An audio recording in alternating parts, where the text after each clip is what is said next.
We're in Los Angeles. We're at the LA Frieze Art Fair. Let's check out some art.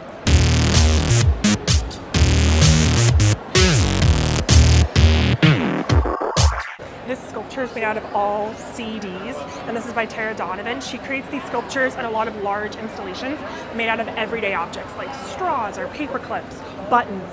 And this looks like some kind of like swirling DNA sort of thing. This is $150,000. This is a little wooden house made with little glass bottles. This is $55,000. The artist is Mildred Howard. Look at these tiny little ones though. Those are so cute. First of all, I matched the art, which brings me the most amount of joy. But these are by Vanessa German, and these are all made out of rose quartz. And the reason for the rose quartz is because there's like a healing property with these crystals. And she was inspired by the hip hop 90s culture. This is Biggie Smalls.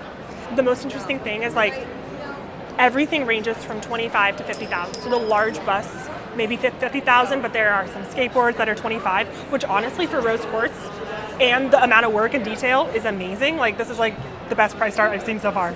This piece is by Liza Liu. She does a lot of embroidered beadwork. You can see that there's a very like 3D kind of effect here. This piece was sold for $250,000. We've seen this artist before, last time in Mexico City, and she created this beaded kind of jail cell thing. It's so interesting to see artists that are actually in museums and then see them like not in a museum and actually figure out the price, because this is expensive. I cannot even imagine what that like beaded jail cell thing is, but it's beautiful. I love this. This incredibly large canvas is by Louise Serbini. This is $300,000. Look at all the colors, the plants.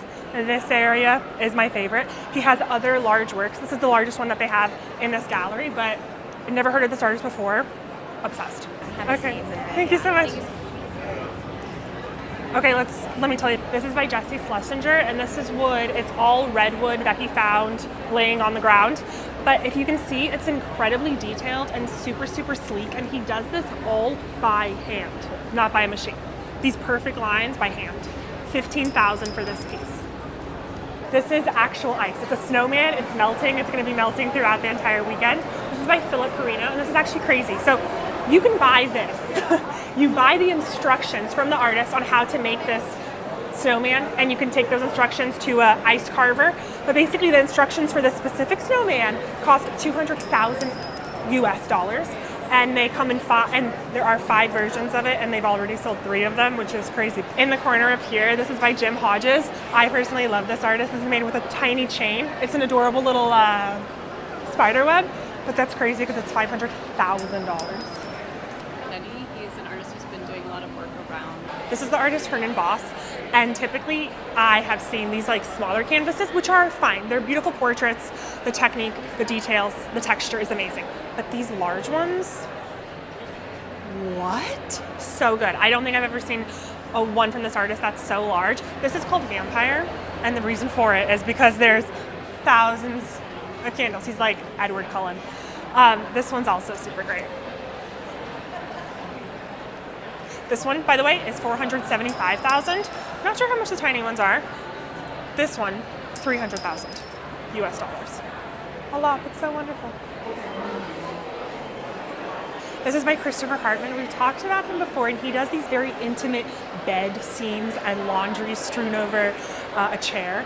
This is a little boy in the water, and look at the shading, the skin, the blue. It's so gorgeous. This was actually sold for $70,000, and it's lovely. I saw this piece at first and I thought it was Cy Twombly, who I love. He paints very childlike, sketchy kind of art. It's not by him. It's by a Japanese artist called Kiko Saito. And apparently he worked in Japan. He was not inspired by Cy Twombly, but it looks so much like him. I love this piece. It's $160,000 though. This is by Kathleen Ryan. This is supposed to be a moldy lemon. She does these amazing sculptures where she puts semi-precious stones in there, and it looks like a giant gemstone. And they're all moldy fruit. I've seen her work before, loved it. This one personally is not my favorite, but very amazing craftsmanship. That's it for here, Mia.